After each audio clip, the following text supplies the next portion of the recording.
As awesome as 4% is, it's not going to be for everybody. I get it, okay? If you have a problem with it, if you have a problem with where we're going, if you don't like anything, the very last thing I want to do, the very last thing I will ever do, okay, is try to convince anybody or baby anybody or be like, oh my goodness, just please stay here, it's going to be good for you. You're all adults, okay? You know the industry, you know what's out there, you know what's available. If you like something better, by all means, God bless you, okay? I know where we're going, and it's incredible. If you're a visionary, if you can see beyond the turbulences that are inevitable with any company, it doesn't matter which company you go to. It doesn't matter, especially if it's a startup. It doesn't matter. Everybody has. I'll announce the hotel, maybe in a day or two. Okay, just waiting for some final confirmations with some contractual stuff. Look, if you're a visionary, okay, if you listen to your heart, man, that's the best thing I can tell you is listen to your heart. Okay, don't listen to somebody else. Don't live by somebody else's opinion. Don't listen to people who are failing. Why would you listen to somebody who's failing? Okay, look at somebody who is getting the result you want. Okay, are they getting the result you want? If not, what are you doing listening to them, man? You know what I mean?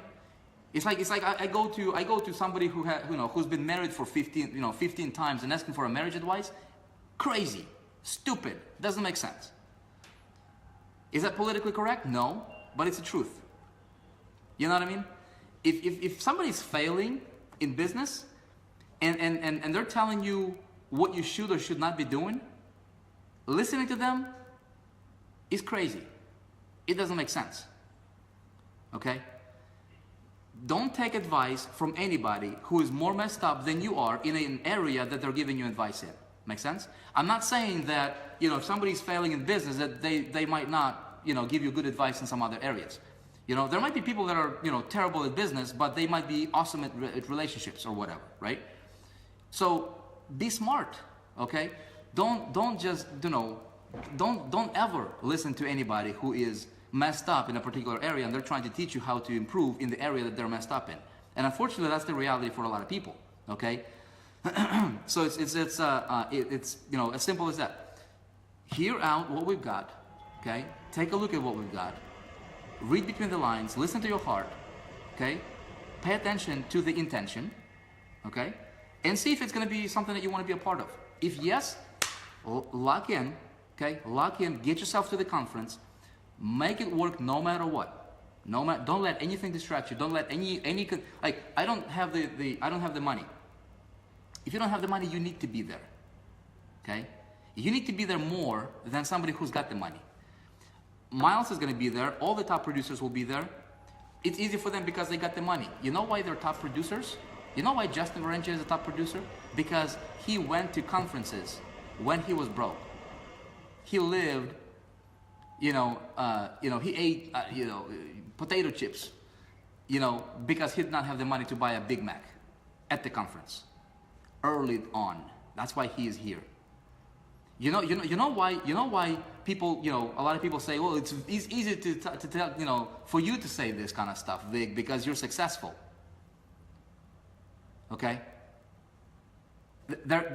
There's nobody that can look me in the eye and say, Vic, you don't understand what it's like to struggle, because I know what it's like to be on welfare.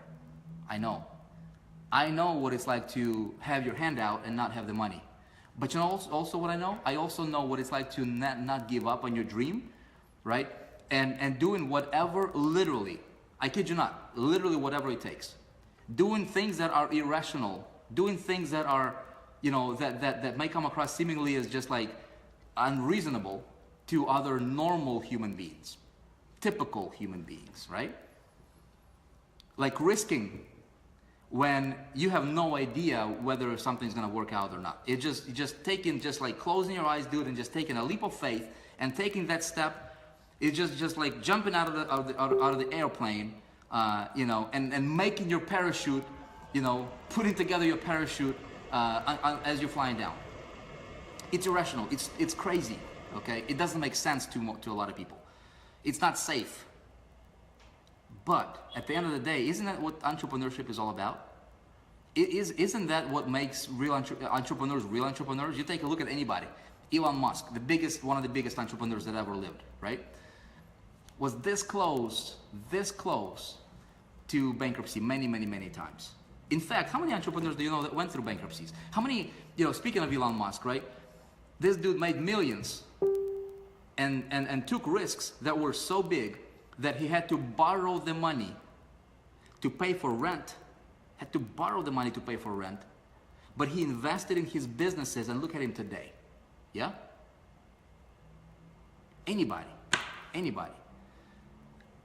Guys, I'm telling you, if you're an entrepreneur, okay, if you consider yourself an entrepreneur, you've gotta act like one. Whatever that means to you. But I'm telling you, you look at what real entrepreneurs are doing and you model them. The problem that a lot of people have, and I'm ranting here, I don't even know why. I really wanted this video to be just like a 5-minute quick update for you. Real entrepreneurs, they are irrational. True entrepreneurs are irrational. There is no such thing as a safe entrepreneur. Nuh-uh. I'm gonna argue. There is no such thing as a safe entrepreneur.